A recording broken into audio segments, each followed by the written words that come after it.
And when he had opened the second seal, I heard the voice of the second beast say, "Come and see."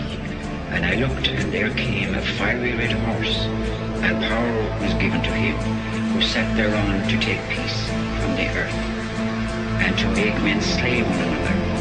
And unto him was given a great sword,